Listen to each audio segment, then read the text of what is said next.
Bueno, de los comedores fantasmas, de la bronca que uno se agarra con estas historias, ¿no? Porque no hay coherencia. Debería haber coherencia. Cuando digo ¿qué es la coherencia?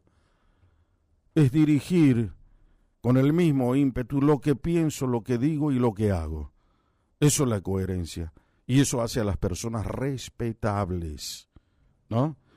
Eh, Vamos a hablar con el doctor Guillermo Martinelli, ex diputado provincial, ex convencional constituyente, de unas cuestiones que nos interesa que nos dé su opinión. Doctor Martinelli, buen día. Jorge Calvo lo saluda. Buen día, Jorge. El gusto de escucharte y estar en tu programa. Muchas gracias.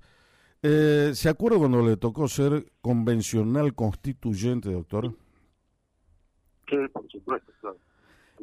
En aquel momento, bueno, charlamos varias veces sobre cuál era el rumbo que tomaba para tener la iniciativa en la modificación, concretarla y demás. Todo eso ocurrió en el año 2021, época en que se sancionó la reforma de la Constitución de la provincia de Salta. Hoy esa reforma es como que algunos ven que le falta esa fuerza del cumplimiento de la reforma.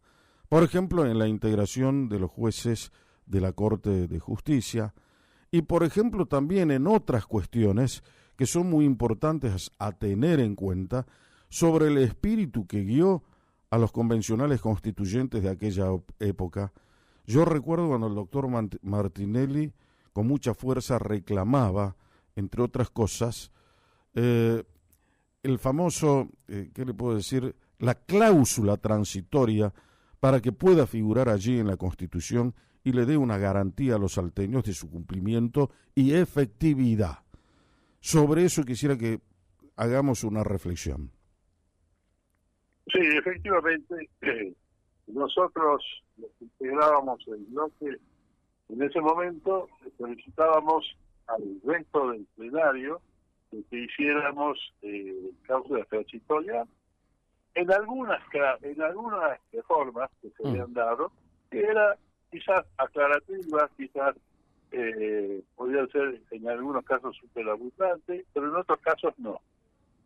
El oficialismo, que estaba integrado en aquel momento por los distintos partidos que tienen como conducción real al doctor Sáenz, Gustavo Sáenz, junto con los radicales y junto con otros sectores también, no, le bajaron la línea de que no había cláusula transitoria para nadie. No nos olvidemos que muchos convencionales constituyentes eran funcionarios.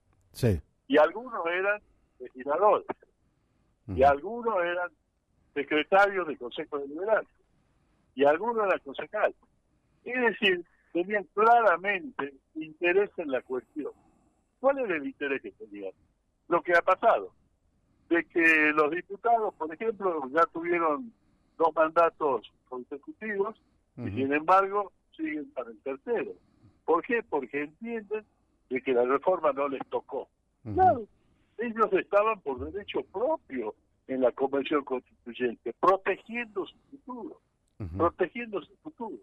Entonces, hay una serie de diputados y de personas como la que he nombrado que no tienen derecho a pontificar absolutamente nada, porque la reforma de la Constitución era de una seriedad trascendente a las personas, era de una seriedad importante para la ciudadanía, importante para la provincia, importante para la constitución futura de la República Provincial. Bueno, entonces ellos estaban en este estilo y por supuesto no quisieron, porque era super mayoría, obviamente, por más razones que no quieren. Sin embargo, puedo reafirmar de que hay muchas de las reformas que se han hecho que no necesitan de cláusula transitoria. Inclusive la que se puede haber puesto no es necesaria para que tenga efectividad. Como por ejemplo el tema de la Corte de Justicia. Sí. Porque lo que establece el artículo 156 es muy claro. Dice que los jueces de la Corte pueden durar 10 años funciones, y que los jueces que no pueden ser reelegidos, no pueden ser reelegidos. Es decir, le da un solo mandato. Entonces, hay que leer adecuadamente la reforma de la Constitución y, por otro lado, hay que leer también lo que fueron los discursos de las distintas sesiones.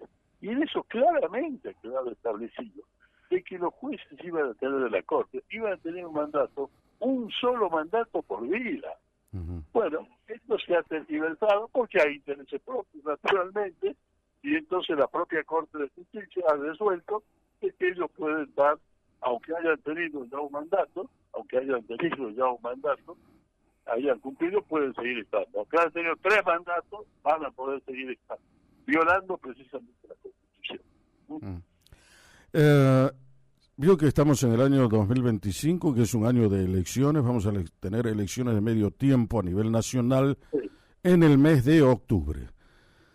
¿Cómo cree usted que se pinta este panorama electoral, teniendo en cuenta las proyecciones que hoy puede tener el oficialismo mileísta, lo que está haciendo la oposición?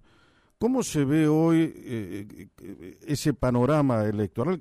Yo lo veo medio confuso todavía, pero capaz que usted tiene una concepción un poco más clara del tema.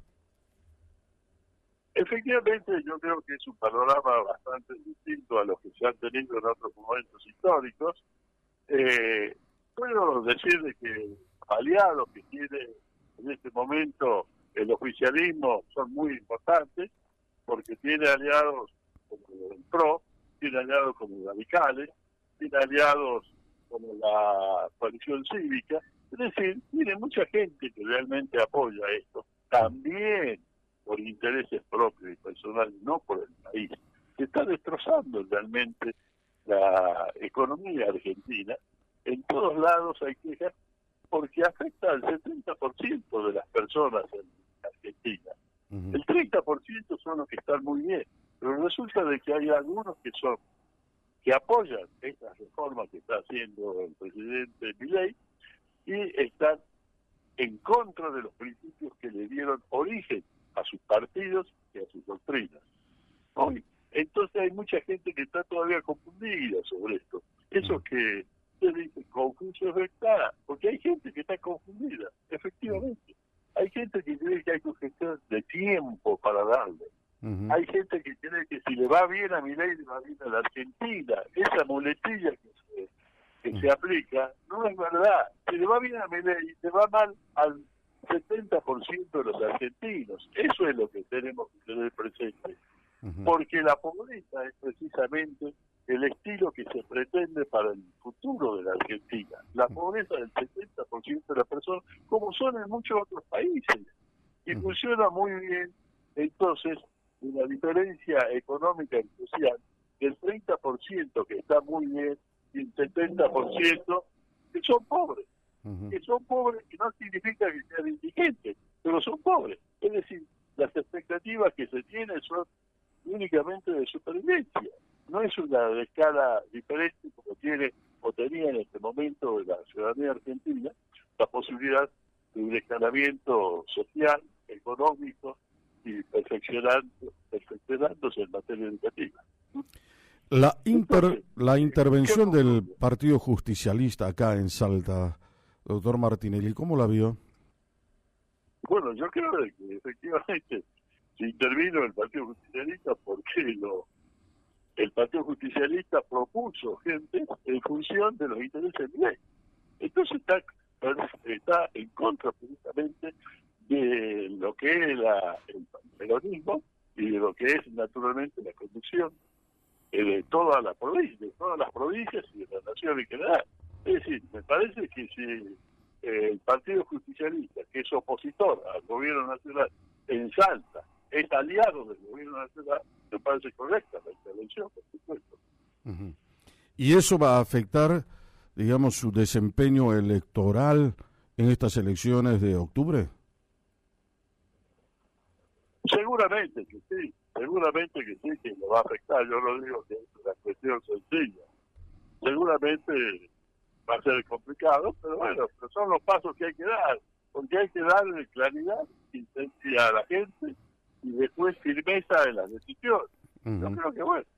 No se olviden de que la justicia en la última instancia ha dispuesto que la intervención efectuada por el Partido Justicialista es correcta. Perfecto. Doctor Martinelli, le agradecemos su tiempo, que haya podido manifestar sus opiniones aquí. Muy amable. Al contrario, muchas gracias. Quo Vadis, con Jorge Calvo, periodismo en serio. Hablábamos en Quo Vadis con el doctor Guillermo Martinelli, ex diputado provincial.